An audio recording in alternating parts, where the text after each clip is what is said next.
Hello everyone. तो आज हम इस वीडियो के द्वारा सीबीएसई बोर्ड का हिंदी जो कि क्लास 10th का है, इसके स्पर्श भाग 2 के चैप्टर नंबर 7 कर चले हम फिदा, जिसे लिखा है कैफ़ी आज़मी जी ने। ये इस चैप्टर का पार्ट 1 है, जिसमें हम लोग इस चैप्टर के कुछ हिस्सों को पढ़ेंगे। बचे हुए हिस्सों को हम सब पार्ट 2 में पढ़ेंगे। तो आइए इसे हम स्टार्ट करते हैं। अतहर हुसैन रिजवी का जन्म 19 जनवरी 1919 को उत्तर प्रदेश के आजमगढ़ ज़िले में मजमा गांव में हुआ था। अदब की दुनिया में आगे चलकर वे कैफ़ी आज़मी नाम से मशहूर हुए। कैफ़ी आज़मी की गणना प्रगतिशील उर्दू कवियों की पहली पंक्ति में की जाती है। तो अतहर हुसैन रिजवी का जन्म 19 जनवरी 1919 को हुआ था उत्तर प्रदेश के आजमगढ़ ज़िले में मजमा गांव में। ये आगे चलकर कैफ़ी आज़मी के नाम से मशहूर हुए और उर्दू कवियों में इनका स्थान पहली पंक्ति में किया जाता है। कैफ़ी की कविताओं में एक ओर सामाजिक और राजनीतिक जागरूकता का समावेश है, तो दूसरी ओर हृदय की कोमलता भी है। अपनी युवावस्था में मुशायरों में वाहवाही पाने वाले कैफ़ी आज़मी ने फिल्मों के लिए सैकड़ों बेहतरीन गीत भी लिखे हैं। इन्होंने कविताओं में सामाजिक और राजनीतिक जागरूकता फैलाई, जिसके लिए इन्होंने अपनी युवावस्था में मुशायरी में इनकी बहुत ज़्यादा वाहवाही हुई और कैफ़ी आज़मी ने फिल्मों के लिए सैकड़ों बेहतरीन गाने भी लिखे हैं। 10 मई 2002 को इस दुनिया से रुखसत हुए कैफ़ी के 5 कविता संग्रह झनकार, आखिर ए शब, आवारा सजदे, सरमाया और फिल्मी गीतों का संग्रह मेरी आवाज़ सुनो प्रकाशित हुए। अपने रचना कर्म के लिए कैफ़ी को साहित्य अकादमी पुरस्कार सहित कई पुरस्कारों से नवाजा गया। कैफ़ी कलाकारों के परिवार से थे। इनके 3 बड़े भाई भी शायर थे। पत्नी शौकत आज़मी, बेटी शबाना आज़मी मशहूर अभिनेत्रियां हैं, जिनके बारे में हमने देखा भी है और सुना भी है। तो इनकी रचनाओं के बारे में यहाँ बताया गया है कि 5 रचनाएं हैं। इनके लिए इनको अकादमी पुरस्कार, साहित्य अकादमी पुरस्कार भी मिला है। ये कलाकार परिवार से ही थे, जिनमें इनके तीनों बड़े भाई शायर थे और पत्नी शौकत आज़मी और बेटी शबाना आज़मी मशहूर अभिनेत्रियां हैं। जिंदगी प्राणी मात्र को प्रिय होती है, कोई भी इसे यूं ही नहीं खोना चाहता। असाध्य रोगी तक जीवन की कामना करता है। जीवन की रक्षा, सुरक्षा और उसे जिलाए रखने के लिए प्रकृति ने न केवल तमाम साधन ही उपलब्ध कराए हैं, सभी जीव जंतुओं में उसे बनाए बचाए रखने की भावना भी पिरोई है। इसीलिए शांति प्रिय जीव भी अपने प्राणों पर संकट आया जान उसकी रक्षा हेतु मुकाबले के लिए तत्पर हो जाते हैं। जिंदगी प्राणी मात्र को प्रिय होती है और कोई भी इसे यूं ही नहीं खोना चाहता। असाध्य रोगी तक, यानी जिसको बहुत ज़्यादा बीमार है, जो असाध्य रोगी है, जिसको जो ठीक नहीं हो सकता, वो भी कहीं नहीं कहीं यही कामना करता है कि वो और ज़्यादा जिए।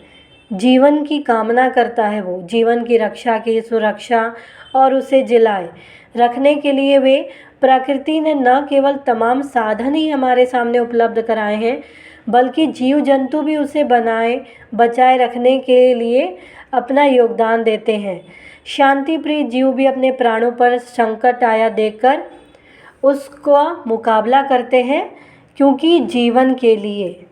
लेकिन इससे ठीक विपरीत होता है सैनिक का जीवन, जो अपने नहीं, जब औरों के जीवन पर, उनकी आज़ादी पर आ बनती है, तब मुकाबले के लिए अपना सीना तान कर खड़ा हो जाता है, यह जानते हुए भी कि उस मुकाबले में औरों की ज़िंदगी और आज़ादी भले ही बची रहे, उसकी अपनी मौत की संभावना सबसे अधिक होती है।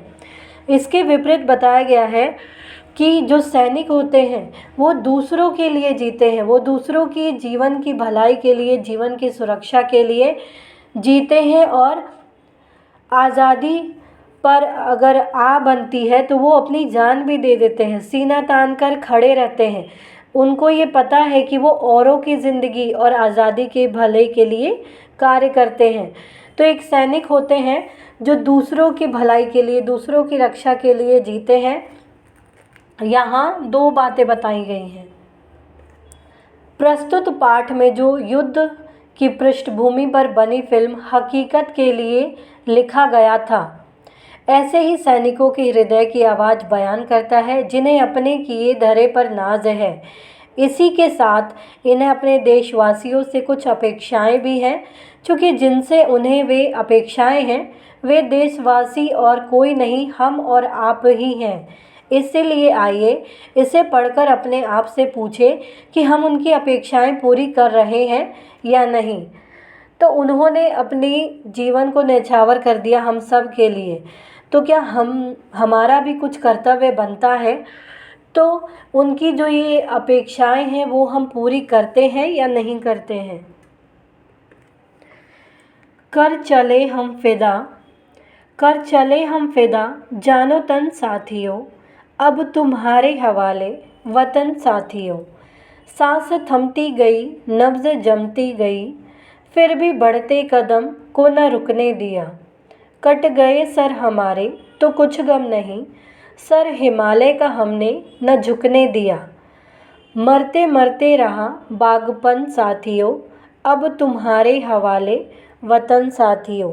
अब ये कहते हैं फ़िदा होना, फ़िदा यानी न्यौछावर होना, जानो तन यानी शरीर और प्राण, हवाले यानी सौंपना, वतन यानी देश राष्ट्र, थमती अर्थात रुकती, नब्ज़ यानी नाड़ी नस, बांकपन यानी साहस जवानी का उत्साह।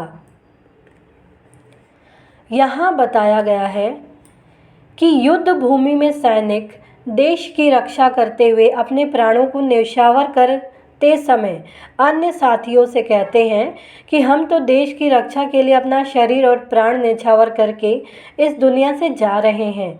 अब यह देश तुम्हारे हवाले है, तुम ही इसकी रक्षा करना। हमारी सांसें अब रुकने लगी है, ठंड के कारण नाड़ी भी जमने लगी है, फिर भी हमने अपने कदमों को आगे बढ़ने से नहीं रोका है। शत्रु से लड़ते लड़ते सिर कट जाने पर भी ज़रा दुख नहीं है, बल्कि हमें इस बात पर गर्व है कि हमने हिमालय पर्वत के सिर को कभी भी झुकने नहीं दिया।